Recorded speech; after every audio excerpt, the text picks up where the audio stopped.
Komið sæl og verið velkomin með okkur í Hvíta máva.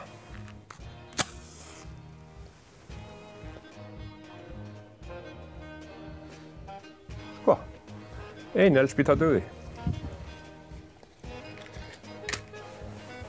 Gestinn í þáttinn í dag sæki ég yfir lækinn, ef við getum orðað það svo, til Húsavíkur. Óli Halldórsson heitir hann umhverfisfræðingur. Hann vinnur að fræðslumálum á svæðinu og ég ætla að spjalla svolítið við hann lífið og tilveruna og kannski eitthvað jólin sem að bresta á. Óli, velkomin. Þakka þér fyrir. Sérðu? Já, nú slöknaði einu kemur. Við verðum að bjarga þessu. Við verðum að bjarga þessu, það gengur ekki annað. Sérðu, umhverfisfræðingur, segirðu. Já.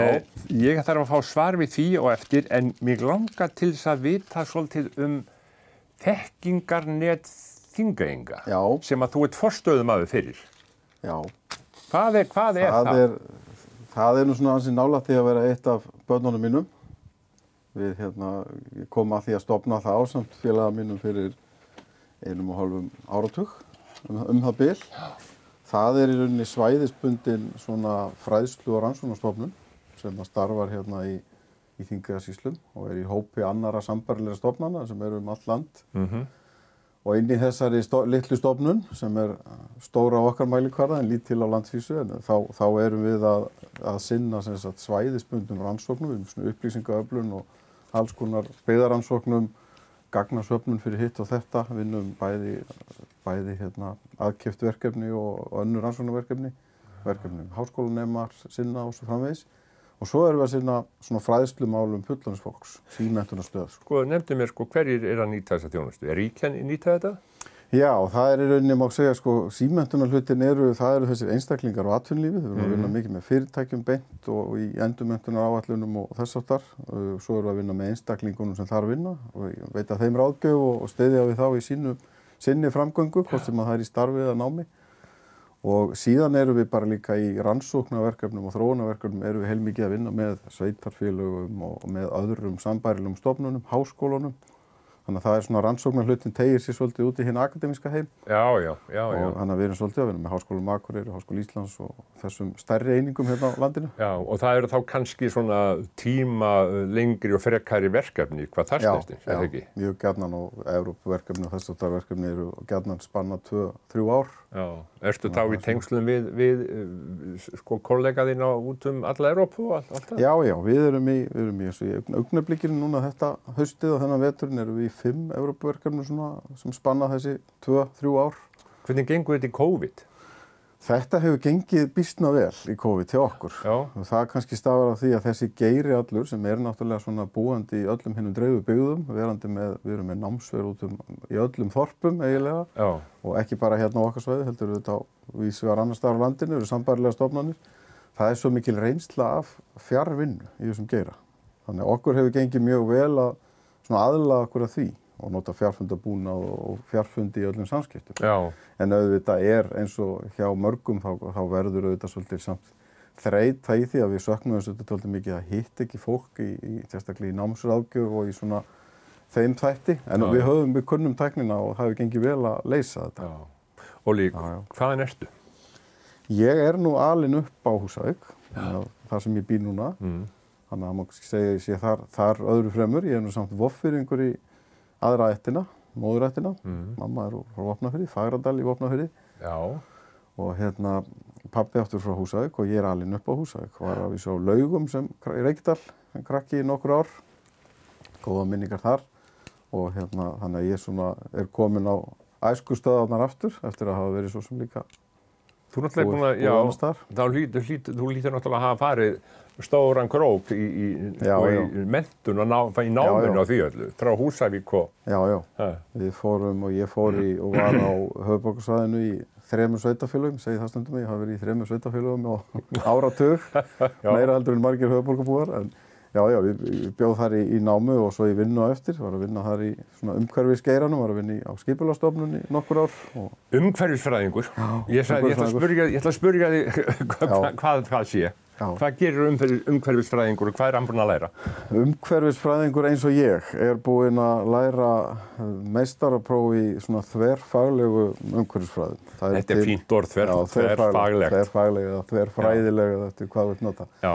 En það snýst eins og það að koma með einhvern ólíkan bakgrunn og í mínu tilviki lærði ég heimspeki og áður sem sagt, tók það áður og förum svo mjög ólík grúppa úr ólíkum áttum sem að förum að læra umhverfisfræði þverfaglega í meistaranámi í kjölfarið. Það þýðir það að við erum með mjög ólíkan bakgrunn og nálgumst umhverfisfræðina með mjög ólíkum hætti. Já. En eigum auðvitað öll það sameiginlegt að það er svona þessi þvera nálgun á umhverfismálin sem að verður okkar sérhæfing. Þó að bakgrunnurinn sé ólíkur. Þetta ekki skemmtilegt? Þetta mjög skemmtilegt. Mér fannst þetta mjög skemmtilegt. Hvar lærðu þetta? Ég lærði þetta í rauninni í Háskóla Íslands og var nú ég held hreinlega í fyrsta holli af meistaranáminu þegar þetta var boðið hérna á Íslandi. Afskaplega skemmtilegum hóp, dálítið fjölmönnum sem komur öllum áttum. En við tókum flest og þar á meðal ég skipti nám erlendis og ég fór til London og var þar í hluta á náminu. Middlesex University í London. Hvað þetta langt nám? Þetta almennt tekið á 2 árum. Já. Svo þetta bara misjafnt hvað menn taka sér langan tími í það en þetta var tekið á 2 árum og ég tók þetta á 2 árum. Og þú fórst til Bretlands? Já, við fórum til London. Og vorum þar, það var hluti á náminu, rauninni bara skiptinám. Já, varstu komið með fjölskyldu þegar þetta er? Nei, við erum bara 2, ég og kona minn og við vorum bæði á svipum slóðum. Hún fór í nám til London líka skiptinám og þannig að við gátum samin að það, verið á sama tíma í meistaranámi þar en vorum ekki komið börn, þannig að þetta var ósköp einfalt að eiga við eins og á þessum árum. Hvernig var London? Hafðirðu þekkt London áður?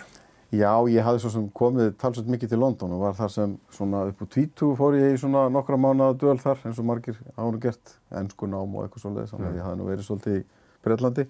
En London verður alltaf svona mín borg sko, mín erlenda borg, þannig að ég læri alltaf aðeins hjartaði mér þegar ég kem til London og ég hafði óskaplega gaman að því og allir það sé ekki einhvers konar svona þessar andstæður að vera í fámenninu í litlum bæ í norðurhjara eða fram í sveit og koma svo í þessar hringuðu heimsins sem að London er sko. Já. Ég veit ekki hvort ég vilja sittast þar að og vera til eilíðar en mér þykir afskaplega gaman að koma þangað. Já. Og þetta góður skóli, það er gott nám sem að fékkst þar? Já, mjög gott. Ég var bara heppinn að detta inn í skemmtilega braut og skemmtilegan hóp, svona alþjóðlega grúppu. En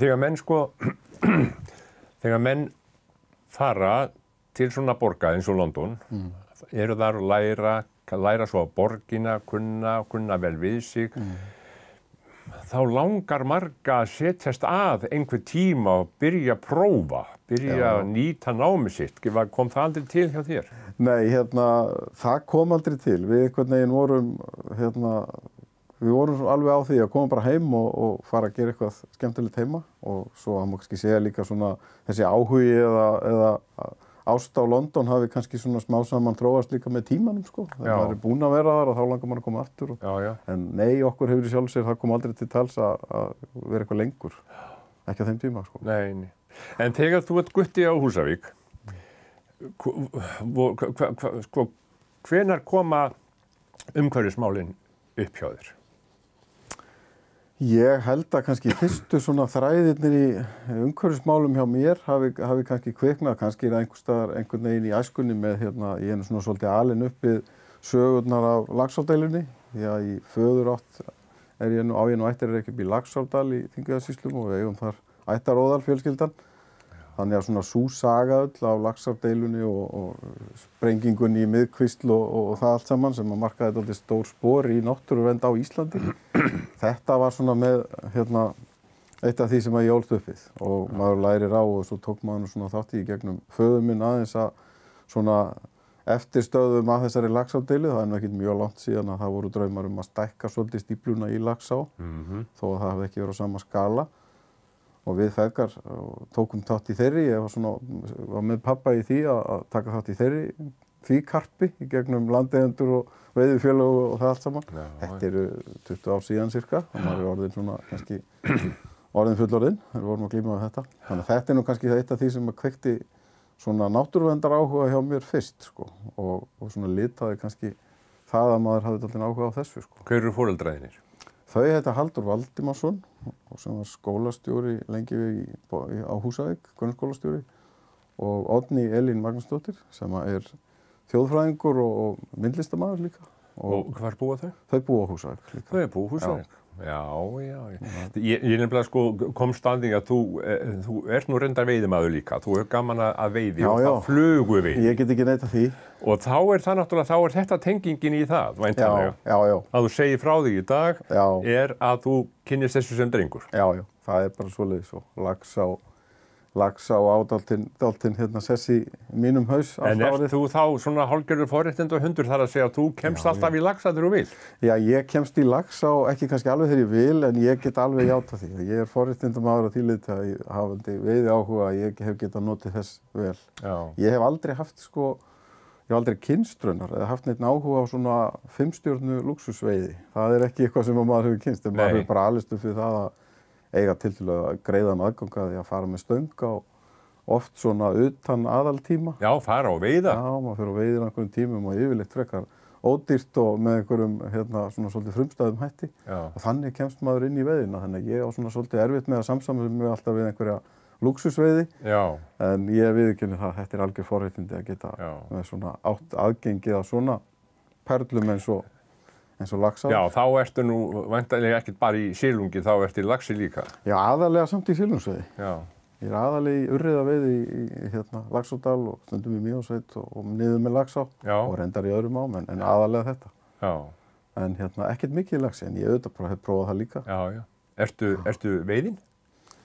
Mér gengur vel að veiða fyrir sjálfan mig, sko. Já, en svo sem ég hef aldrei haft neitt sérstakann áhuga á einhverju mikilli magnveiði, en jú, maður auðvitað lærir á fluguveiði og ég þekki Laxána dálítið vel orðið. Hvað tekur hann?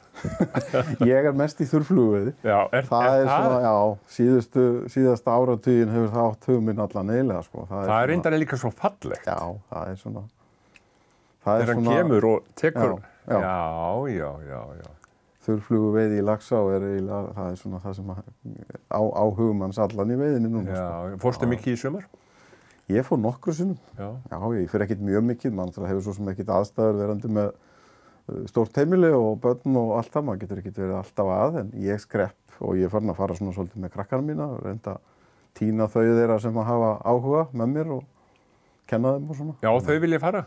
Já, það er að segja, ég á 4 börn og það eru aðalega 2, strákarnir eru mestu, ég á 1 stelpu og 3 stráka og strákarnir hafa meiri áhuga. Já. Það er ekki mér að kenna samt, ég er búinn að reyna að kveikja áhuga hjá stelpunum minni. Já. En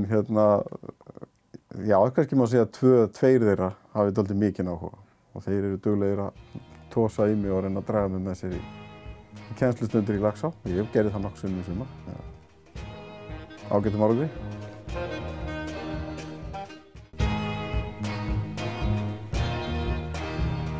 Við erum að spjalla hér í Hvítum ávum. Gesturinn er Óli Halldórsson frá Húsavík. Við vorum að tala veiði, hann er mikill áhugamaður veiði, enda er hann fæddur og uppalinn á þessu svæði. Óli, þú segir að þú hafi náði að ná strákonum þínum þremur af, svo áttu eina dóttur líka. Já. Þannig hún er ekki alveg tilbúin, en kona þín, hefur hún farið að veiða? Já, hún hefur, ég reyndi nú fyrst þegar við vorum að kynnast, þá reyndi ég að draga hana tölvöld með og hún lét sig hafa það að fara með mér og þóttist það var gaman að því eitthvað fyrst. En hún er nú orðin alveg hreinskilin með hún hefur engan sérstakann áhuga á því og það er eins með dóttur mínu. Þær hafa komið með og það er, ég man alveg eftir ferðum þar sem að þær veitu alveg meira en ég jafnvel. En þær hafa ekkert haft neitt mikinn áhuga á því, sko. Hver er kona þín? Herdís Þuríður Sigurðardóttir heitir hún. Og hvaðan er hún? Hún er nú alin upp á Húsavík líka og við kynntust nú þar forðum og vorum saman í skóla. Hún á ætti sínar austur á Melraksléttu líka, faðirinn er þaðan og móðir frá Húsavík. Þú sagðir að hún hafi verið með þér í London. Já. Hvað var hún að læra? Hún er íslenskufræðingur og var að læra málfræði eða sem sagt var í framhaldsnámi í íslensku. Í London? Þó það hljómi hálf akkanlega að vera til London og læra íslensku, en hún var svona í málvísindum, sem er verða náttúrulega eftir því sem að þau hækka í menntunarstiginu, þá verða þau alþjóðlegri og verða svona málvísindi á almennum grunni meira heldur en bara tiltekið tungumál. En þegar þú ferð að gera hósu þína grænar fyrir frúnni, og áttaði á því að hún er svona mikil íslensku kona. Já. Þurftur ekki að vanda þig? Jú, það kom nú í ljós snemma að hún hafði yfirburði í íslensku yfir mig og ég var nú bara svolítið orðin klókur fljótt að nýta mér það og ég set nú yfirleitt ekki neitt niður á blaðinu svona hún lesi það yfir og skrifa aðeins með rauðum penna í það. Já, svona aðeins strik í það. Þannig að það er gott að hafa snúa þessum styrkleikum upp í að nýta sér upp. Já.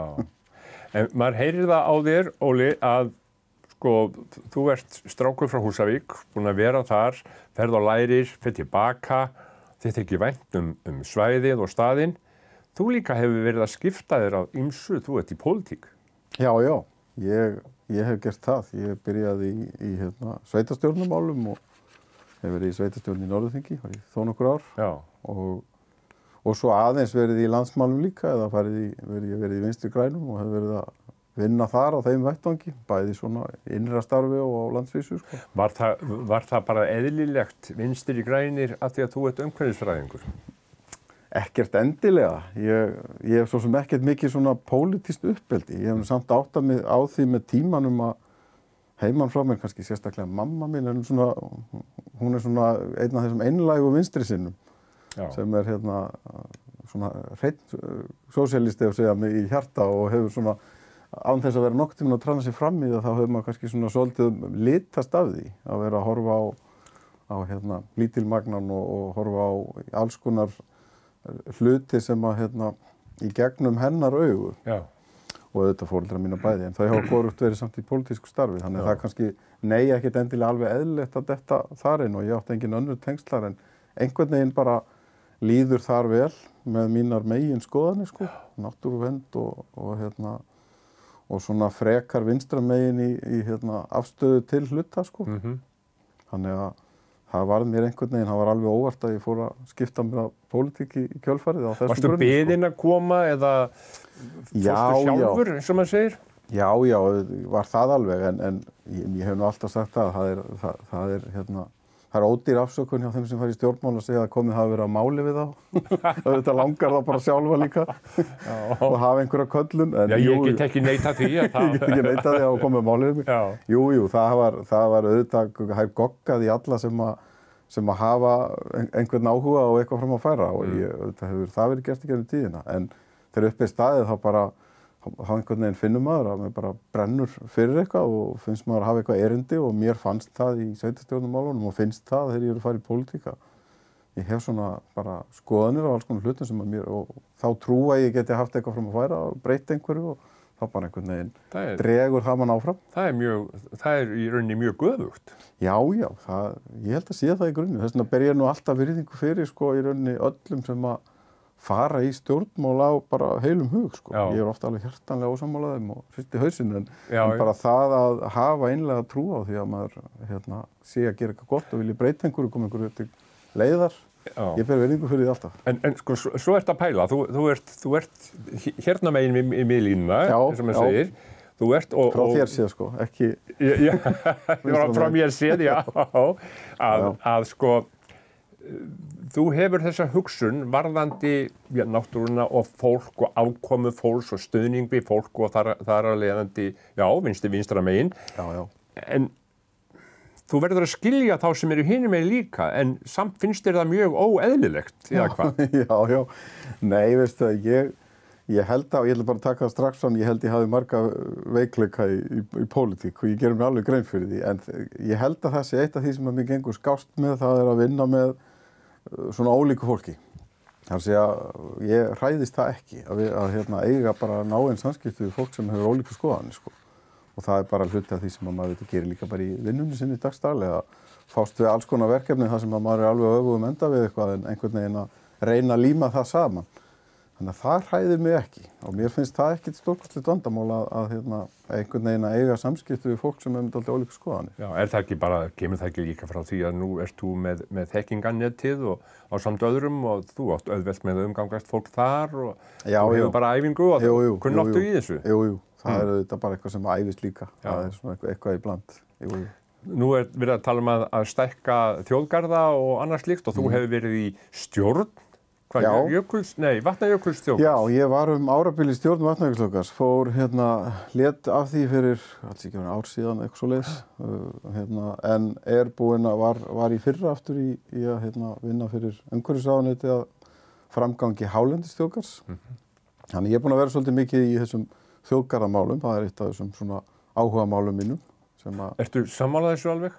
Ég hef einlæga trú á þjóðgarðum. Já. Ég ekki að segja að ég hef búinn að reka mig á margt í rekstri þjóðgarða sem ég ósáttur við og ég held að sé mikið í fortíðinni, mikið af svona gömlum böggum sem við sitjum uppi með, þar sem að náttúruvernd var rekin með harðari hendi og kannski af meiri óbilgirni heldur en gert í dag, sem skilur eftir sig alls konar sár og gerir nútíma hugmyndum þjóðgarða svolítið erfitt fyrir. Ég alveg búinn að reka mig á þetta. Já. En ég hef mjög mikla trú á þjóðgörðum sem bara verkfæri fyrir, ekki síst fyrir dreifðar byggðir, Já. Já, ég hef það. Meinarðu þá verkfæri fyrir dreifðar byggðir, áttu þá við að þetta geti komið í staðinn fyrir þá einhverja aðra atvinnu eða uppbyggingu þannig, eða hvað? Já, í fyrsta lagi þá bara í nútímalegum þjóðgörðum í dag þetta gert ráð fyrir byggð. Og það þetta grunnforsenda, að gera ráð fyrir manninum og gera ráð fyrir athafnalífi og atvinnulífi, en það settur ákveðin sáttmáli það hvernig menn ætla að vinna með sjálfbærum hætti innan þessa svæðis og það þetta þrengir sumakosti og ýtir undir aðra. Svo náttúrulega bara hin hliðin líka sem að ég held að fólki og við í búum utan höfuðborgarsvæðisins sem hefur kannski verið bara of lötað að veifa, það þetta heilmikið að bara beinni atvinnu í tengslum við þjóðgarða. Já. Það eru bara sérfræði störf sem eðli málsins samkvæmt langflest út í mörkinni. Vatnajökulsþjóðgarður til dæmis þannig stofnun sem með 3-4 starfsmenn á höfuðborgarsvæðinu og hinna 30 og eitthvað annar staðar. Já. Og svo náttúrulega bættist 100 á sumrin í tímabundnu störfum. Þannig að þetta heilmikil bara púra atvinnusköpun líka. Ég hef mikla trú á þessu. Óli, það eru 4 kerti hérna hjá okkur. Já. Jólin. Hvernig hafa jólin verið hjá þér og þínum? Ég bara á alltaf góðar og hlýjar hugsanir til jólana. Ég svona jólamaður. Já, þú ert það? Já, ég það. Voru Húsvíkingar duglegir að byrja að skreyta snemma eins og hvatningin var? Það var óvenju snemma. Ég held að við höfum almennt verið bara svona frekar tímanlega í nóvember og fram eftir öllum nóvember að skreyta bæinn og sveitafélagi líka eins og mörg sveitafélög hafa gert. Þannig að það var nú svona komin jólamynd á Húsavík frekar snemma, bara í nóvember. Hvað segir umhverfisfræðingurinn, þjóðgarðamaðurinn og allt? Ertu með lifandi jólatré eða þið? Já, ég með lifandi jólatré. Ég get nú svona meira sér að fært fyrir því sæmileg rök. Við höfum nú svona undanfarin ár, ekkert mörg, en við höfum aðeins verið að farið með tengdafjölskyldu mínu. Það hefur verið alltaf skemmtilegt að við höfum farið á landróðunum mínum fram í Ásbyrgi og sagað okkur niður tré og sett á toppinn og farið heim. Það er óskaplega jólalegt. Já, þó ekki væri nema bara til að eiga myndina í minningunni á trjánum og toppnum. Þannig að við höfum gert það. En það nú svona líka þjóðgarðurinn í Ásbyrgi með gamla skógrækt og hefur svona haft þá stefnu að því leyti sem að þarf að grisja hana og þá gefið veiðileyfi á ákveðin svæði að taka niður tré. Og maður gerir það með góðri samvisku. Og þið Þingeyingar njótið þess? Já, við njótum þess og ég held að þetta sé opið fyrir þá sem að bera sig eftir því. Þetta alltaf auglýst lokal á vegum þjóðgarðsins. Þannig að þetta eina af þessum skemmtilegu jólahefðum. Tíminn nú að rjúka frá okkur og við höfum ekkert þú ætlar að fara í framboð. Já, ég ætla að fara í framboð. Þingframboð? Já. Hvað segir fjölskyldan því? Fjölskyldan segir allt gott við því. Já. Endar það þá ekki með því að þú þurfur að flytja til Reykjavíkur? Nei, ég hef nú sagt það þessu. Steingrímur hlut ekki? Nei, ég hef nú sagt það með þessi mál í pólitík að þetta hugsa maður það bara, maður fer auðvitað ekkert í það öðru sem ætli sér alla leið, þegar maður þarf að vera raunsæ samt á það. En nei, ég held að hvað sem gerist í þeim efnum að þá munum við nú ekki selja húsið okkar á Húsavík og við erum nýlega búin að koma okkur fyrir í gömlu húsi og líður þar vel og munum örugglega búa því, en auðvitað ef svo vildi til að menn færu allavega í þingmennsku í pólitíka, þá auðvitað svo vinna árstíðabundið allavega á höfuðborgarsvæðinu. En sem betur fyrir nú gert ráð fyrir því að þingmenn geti starfað og búið, eða semst búið annars staðar. Segjum sem svo, skulum hafa þetta lokaspurninguna, segjum sem svo að þú verðir kjörinn á þing fyrir Vinstri græna. Ætlar að búa á Húsavík? Já, ég held ekki sagt það með góðu samvisku að við fjölskyldan... En þú þarft nú að leigja þér íbúðir eitt. Já, þetta er þannig að þessu er ekki að svara öðruvísum að þingmennsku er sinnt á höfuðborgarsvæðinu. En já, við gerum ráð fyrir því að við myndum bara eiga okkar heimili og hérna, búa og vera okkar heimili. En auðvitað þyrfti einhvers konar þurfa þingmenn sem eru í þeirri stöðu að hafa einhvers konar vetursetu ástíðabundna setu á vinnustanum sem er á Austurvelli. Ég ætla að hafa aukaspurningu. Já. Þú mátt hringja í Vín. Já. En sko, framtíð staðarins, framtíð Húsavíkur og þessa umhverfis og þessa landsluta. Hvernig sérðu það? Ég er bara á við þann veikleika að vera mikil bjartsýnismaður. Það er ekkert vont. Nei, það er það ekki. En ég er líka bara, ég hef bara einlæglega þá skoðun að ég er bara bjartsýnn á þennan landsluta. Það eru, maður horfir á svona ekki bara Húsavík heldur þetta víðara norðausturhorn, þá ég held að við verðum eftir þessa COVID-tíma, þá mun örugglega mjög fljótt vakna við túrisminn hérna, því það er einfaldlega þannig að við höfum svo margt fram að færa og það sækir mjög mikið af fólki til að skoða. Það eru hjól efnahagslífsins okkar snúast alltaf á því.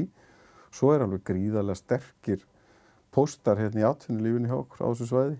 Það eru við með útgerð og landbúnað til sveita og þær ógnir sem held ég að séu flestar þess eðlis að við getum unnið okkur í kringu þær. Ég bara er mikill bjartsýnismaður fyrir þetta svæði. Við ljúkum sér svona. Óli Halldórsson, takk fyrir. Takk að þér. Það er alltaf eitthvað. Það er eitthvað, já, þú með myndina. Myndin, maður minn, myndin.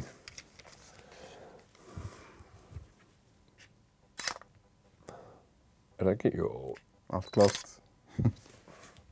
Já, kemur vel, sendi frúnni þetta. Já, takk að þér fyrir það. Takk.